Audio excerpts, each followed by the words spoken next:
नमस्ते। आज हम एक बहुत ही प्यारी और एकदम जादुई दुनिया की सैर करने वाले हैं। आज की हमारी कहानी का नाम है चिड़िया का जादुई नूडल्स हाउस। चलिए एक प्यारी सी दादी माँ के अंदाज में इस कहानी को गहराई से समझते हैं और देखते हैं कि इसके पीछे क्या खास संदेश छिपा है। तो तैयार हैं आप इस सफर के लिए? चलिए शुरू करते हैं। अच्छा, एक बात बताइए, क्या कभी किसी ने नूडल्स से बना हुआ घर देखा है? जरा आंखें बंद करके सोचिए। एक ऐसा घर जो एकदम गरम, चमकदार और स्वादिष्ट सुनहरे नूडल से बना हो। मतलब सोचकर ही मुंह में पानी आ जाए, है ना? किसी मीठे सपने जैसा लगता है ये।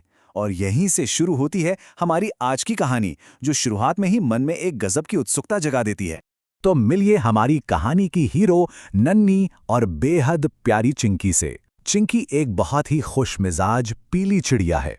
इसका रूप इतना मुलायम और रंग बिरंगा है कि देखते ही किसी को भी प्यार आ जाए। और इसकी वो बड़ी बड़ी प्यारी सी आंखें, उनमें एक अनोखे घर के ना जाने कितने सपने छिपे हैं। जब वो खुशी से चूं चूं करती है ना, तो पूरी कहानी में एक गजब की गर्माहट और खुशी छा जाती है।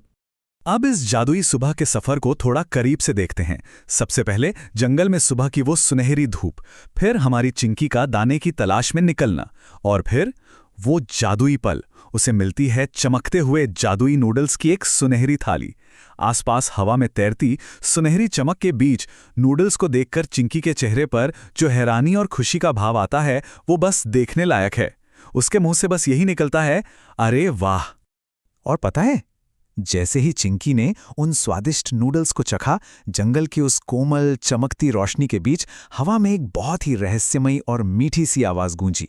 आवाज ने कहा, जो इन जादुई नूडल्स से घर बनाएगा, उसका घर सबसे अनोखा होगा। मतलब क्या बात है!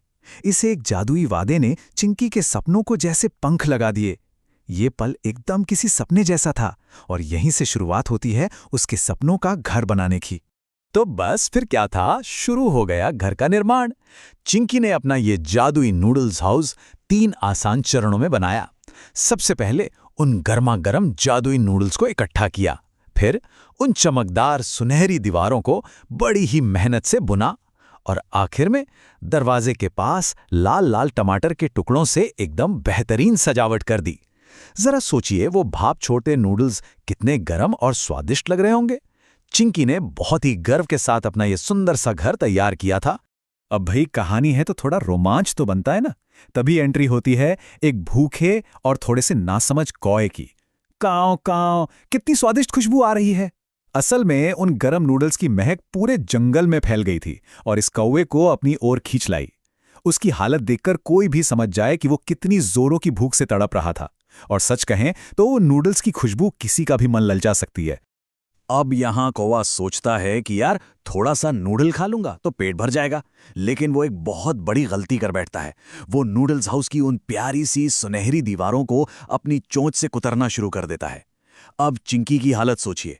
उसके चेहरे पर जो डर और चिंता के भाव आते हैं, वो घबराकर सोचती है, अरे नहीं, मेरा इतना सुंदर घर टूट जाएगा। कहानी का ये पल सच में बहुत ही ज्यादा टेंशन वाला हो जाता है। लेकिन हमारी चिंकी भी बहुत समझदार है। उसने तुरंत दिमाग लगाया और एक चतुर उपाय निकाला, चिपचिपे शहद का जाल। उसने फटाफट सुनहरे नूडल्स के ऊपर एकदम चमकदार और गाढ़ा शहद लगा दिया।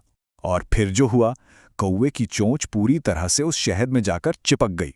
ये कहानी का बहुत ही मजेदार और हल्का फुल्का पल है। उस चमकते हुए शहद में फंसे कौवे का अजीब सा और मजाकिया चेहरा देखने लायक होता है। बिना किसी को चोट पहुंचाए अपने घर को बचाने का ये बहुत ही शानदार तरीका था, है ना? यहां से कहानी एक बहुत ही भावुक मोड़ लेती है। फंसा हुआ कौवा जब नीचे देखता है तो उसकी आंखों में उदासी और शर्मिंदगी साफ झलकती है। वो कहता है, काऊ काऊ, मुझे माफ कर दो, मैं बहुत भूखा था। उसकी उन उदास आंखों को देखकर नन्ही चिंकी का दिल पिघल जाता है। यह हमें दिखाता है कि भाई कभी कभी गलतियां किसी बुरी नीयत से नहीं होती, बल्कि भूख और एक साधारण सी जरूरत की वजह से हो जाती हैं। और इसके बाद चिंकी ने जो जवाब दिया ना, वो सच में दिल जीतने वाला था।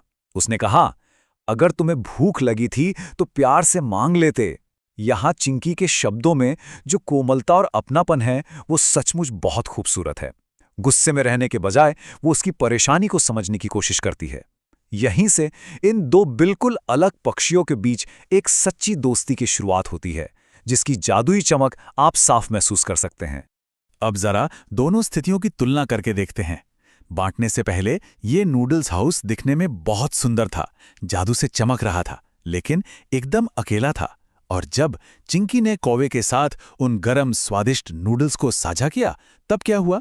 वो अकेला घर दोस्ती, प्यार और हंसी से भरा एक प्यारा सा घर बन गया। चू चू, काऊ काऊ। वो जगह केवल नूडल्स की वजह से जादुई नहीं रही, बल्कि उन दोनों के बीच के उस खूबसूरत रिश्ते की वजह से जादुई बन गई। तो इस पूरी कहानी का निचोड़ क्या है? शेयरिंग, यानी बांटना। जो हमारे पास है उसे दूसरों के साथ साझा करना। देखिए, बांटने से पास रखी चीजें कभी कम नहीं होती, बल्कि इससे खुशी दोगुनी हो जाती है और दिल एक दूसरे के करीब आते हैं। ये शेयरिंग ही है जो एक साधारण से खाने को एक उत्सव में और एक खाली मकान को एक खुशहाल घर में बदल देती है। अंत में सोचने के लिए एक छोटा सा सवाल। आप अपना सबसे पसंदीदा खाना किसके साथ बांटना चाहेंगे? जरा इसके बारे में सोचिएगा। उस चमकते हुई खुशी और गर्माहट के बारे में सोचिए जो बांटने से मिलती है, बिल्कुल चिंकी के जादुई नूडल्स की तरह। मुझे उम्मीद है कि इस प्यारी सी कहानी ने आपको दोस्ती की अहमियत जरूर याद दिलाई होगी। इस जादुई सफर में हमारे साथ जुड़ने के लिए बहुत बहुत शुक्रिया। शुभ रात्रि और हमेशा याद रखिएगा, असली खुशी बांटने में ही है।